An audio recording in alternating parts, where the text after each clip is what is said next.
2022 Ford Bronco Raptor First Drive. Review, King of the Hill and the Hammers. On road and off, the Jurassic Bronco puts a smile on your face. It takes equal parts guts and capability to keep the throttle mashed even when you're not entirely sure what terrain lies ahead of you.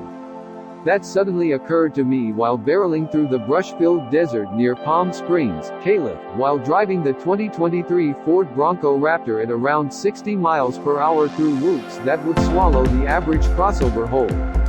The more I thought about it, though, the more I realized guts is really a very small part of it. What you need, in all actuality, can be better described as trust. After only 2 days driving the new Ford Bronco Raptor, I had developed enough trust in the vehicle's capabilities that I felt confident I could keep the throttle mashed, the terrain be what it may. And yes, I did indeed keep the throttle mashed, over hill and dale and brush and bump. Needless to say, both I and the Bronco Raptor survived unscathed, minus a solid layer of dust that coated everything from the vehicle to my helmet and jeans. With apologies to J.M. Berry, second exit to the right and straight on till Baja. Let's be clear right off the bat. Unless you're a regular King of the Hammers competitor, the Ford Bronco Raptor is capable of much more than you are as a driver. Proof positive is the fact that I was actually piloting the thing over terrain that made up parts of the last Koth race on Means Dry Lake at Johnson Valley.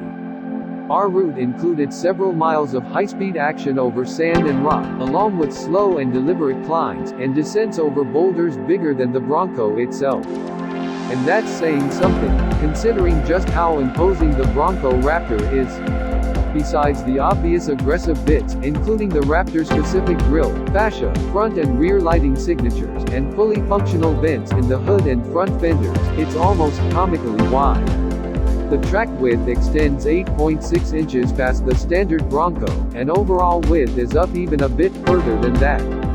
Everything about the Bronco Raptor is harder core than lesser models, from the fully boxed frame with new shock towers and several reinforcements to the B and C pillar reinforcement bars.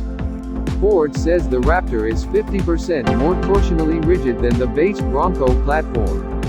The two main components that turn the Bronco into a Raptor are its suspension setup and its powertrain. The former offers 13 inches of front travel and 14 inches at the rear. Propping it up are Fox-branded 3.1 internal bypass semi-active dampers, with the rear benefiting from remote reservoirs. Sensors, including a set that monitors how much travel is left, allow the dampers to adjust hundreds of times per second to match the vehicle's terrain requirements. The same axles that Ford designed for its Bronco Drive race truck were used in the Raptor, the front based around a Dana 44 Advantech and the rear built on a heavy-duty Dana 50 Advantech drive unit. Combined with 37-inch BF Goodrich K02 all-terrain tires on 17-inch beadlock-capable wheels, those axles allow the Bronco Raptor to offer a minimum of 13.1 inches of ground clearance. Onto the powertrain. A 3.0-liter twin-turbocharged EcoBoost V6 is tuned to provide 418 horsepower and 440 pound-feet of torque. It's not the exact same power plant used in other Ford and Lincoln vehicles, though it's certainly related. Its unique induction and intercooler systems are designed to deal with hot and dusty environments, which came in handy in the 110-degree dry lake beds we plowed through. A 10-speed automatic transmission sends the ponies to all four wheels through a transfer case with a 67.7:1 crawl ratio and onto locking differentials front and rear. That front locker was absolutely crucial to conquering the boulder-strewn rock climbing exercises we put it through. Also appreciated were the side steps that are removable with just a handful of bolts, leaving full rock rails to protect the Bronco Raptor's rockers from rock-size damage. There are a few noteworthy upgrades inside the Bronco Raptor, too. The seats have some bolstering, though we still had to hold ourselves in on really high-speed off-roading sections. There are orange highlights all over, including on the steering wheel, vents and, optionally, the seat belts. A fully digital gauge cluster sits directly in front of the driver, and it's configurable with a few different looks. The performance view that puts a big digital tachometer front and center seemed to be the best choice. While driving off pavement, useful gauges can show the drive mode, pitch and yaw angles, and a whole lot more. Like other Bronco models, a dial on the console is used to switch between goes over any terrain modes. In addition to obvious ones like normal, slippery, sport and off-road, the Bronco Raptor features a tow-haul mode, and trailer towing is up from 3,500 pounds on other Broncos to 4,500 pounds on the Raptor, Rock Crawl and the Raptor exclusive. Owners can set up their own mode with tuning adjustments offered for the steering, suspension and exhaust. At the top of the dash are buttons for activating or deactivating the sway bar, locking the differentials and activating trail turn assist. I've mentioned speeding across dry lake beds and rock crawling at as close to zero speed as possible. To say that the Bronco Raptor's diverse capabilities impressed would be an understatement. There are barely any off-road situations it isn't equipped to tackle, with one exception. Because it's so wide, it's not particularly well suited to backwoods trails where fitting between tightly spaced trees or rock outcroppings would be necessary. Past that, you can consider this Bronco Raptor the ultimate in off-road performance in America.